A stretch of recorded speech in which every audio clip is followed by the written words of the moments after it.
It may come as no surprise that across the globe, there are criminal organizations that lurk in the shadows, helming illegal activities that rake in more money in a year than most of us will see in a lifetime. In fact, one organization in particular reportedly brings in $80 billion annually. That's the equivalent of bringing in just one Mark Zuckerberg's net worth every year. So, just who are these crime lords? And how do they make all that money? Well, get ready, because today we are exploring the seedy underworld of Japan's Yamaguchi-gumi Yakuza, arguably the most wealthy mafia group on the planet. So, just what do we know about Japanese organized crime groups? Well, right off the bat, we can tell you that they are known as the Yakuza. When you hear Yakuza, think mafia. There are actually many different crime groups within the country, and they date back to the 1870s, when Izuku Tetsukai in Kyoto was formed. According to the National Police Agency, there are an estimated 21 different organized crime groups in Japan, with a total of 53,000 members. Many of these groups started as gambling rings, but after World War II, the Yakuza started to dabble in black market trading, the entertainment industry, and eventually real estate construction, extortion, and fraud. They even started to gain a foothold in politics, a hold they still have to this day. The largest crime groups are the Inagawa Kai with 6,600 members, the Sumiyoshi Kai with 8,500 members, and the largest group of them all, which also happens to be the subject of today's video, the Yamaguchi-gumi, at a staggering 23,400 members. That's almost half of all the known members of all the organized crime groups in Japan. Yeah, this Yakuza is a force to be reckoned with, but here's a fact that may surprise you. Not all of the Yakuza's activities are illegal.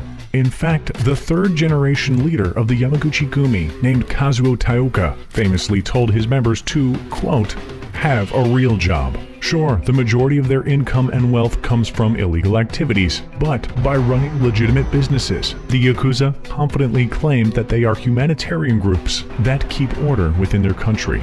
Believe it or not, they have offices, fan-made magazines, comics and books detailing all their doings, and even business cards. Imagine getting a business card from a member of the mafia.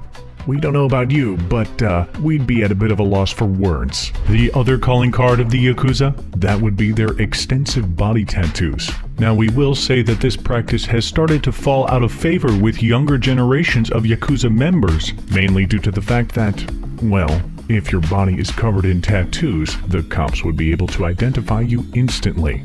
But these traditional tattoos were once seen as an initiation practice and acted as a physical marker that the person with them had abandoned a normal lifestyle.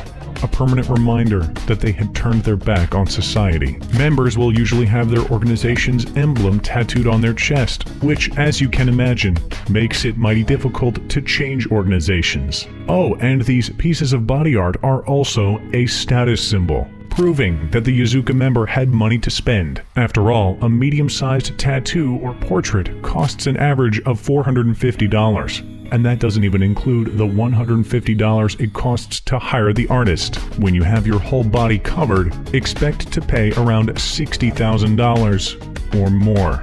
And that's not even thinking about the cost of getting them removed. Which brings us to their absurd amount of wealth. As we stated before, the Yamaguchi-gumi brings in $80 billion annually. To put that in perspective, American investor Warren Buffett is worth $80 billion himself. So they bring in the equivalent of Warren Buffett's net worth every year. So how are they doing this? Well, the Yakuza have their hands in many different pots, so to say. Yes, smuggling and extortion account for some of their income, but arguably their biggest moneymaker comes from the Japanese entertainment industry, which comprises about 5% of the GDP of Japan.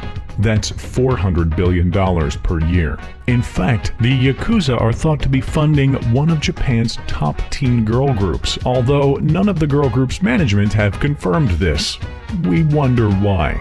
But their power within the industry runs deep, and when Ikumi Yoshimatsu, the first Japanese woman to win the Miss International title, refused to work for any talent agency that had connections to the mafia, she was ostracized from the Japanese entertainment world. And in 2017, 10 comedians that were working with the Yoshimoto Kogyo talent agency found that they were caught up in a massive insurance fraud scheme. A scheme that gave them free massages, apparently, and also brought in over $1 million. But the Yakuza also have a large hand in the construction business, and in 2013, members were arrested for meddling with the cleanup of the radiation from the Fukushima disaster, a cleanup estimated to cost $202.5 billion by providing illegal workers. The stock market is also heavily influenced by this notorious crime group.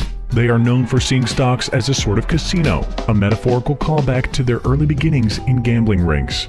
And they will use any means necessary to gain insider information that could net them millions. In fact, they are known to use the Japanese hospitality industry, which employs men and women as escorts, to collect any information they can that could be used to blackmail CEOs, politicians, and bureaucrats, all in the name of profit. Oh, but it doesn't stop there. Having a hold in politics means huge profits for the Yakuza. In fact, as documented in the book, Yakuza, Japan's Criminal Underworld by David E. Kaplan and Alec Dubrow, Yoshio Kodama financed the Liberal Democratic Party in its early years. And the Minister of Education in Japan is known to have accepted some rather lucrative donations from the Yakuza. After denying it for years, he finally admitted to receiving a 180,000 yen lump sum from the crime group, while denying any other illegal activities. You can bet that the Yakuza are putting the politicians that benefit their needs in power. Even Eriko Yamatani, head of the Public Safety Commission, who oversees the National Police Agency, took photos with members of the Yakuza, later claiming that she had no idea the people she was posing with were connected in any way to the crime groups. To this day, turmoil still seems to surround the Yakuza in Japan. A few years ago, a split in the Yamaguchi-gumi group caused tensions to rise, and many predicted gang wars throughout the country. One of the main things keeping casualties low is that crime bosses can be sued for damages that their group members commit. In 2012, former crime boss Goto Tadamasa paid $1.4 million to the family of a real estate agent that his men, took care of, so to speak. Well, the mafia may be nowhere near the heights it experienced in the 1980s, but it seems that around the globe, there are still illegal crime organizations pulling the strings and making loads of cash. And in Japan, the Yamaguchi-gumi Yakuza is one such organization, alive and well and very much active. From their ties to the entertainment industry to smuggling illegal substances, they seem to have a hand in many of Japan's business ventures. And it doesn't look like they are going anywhere anytime soon.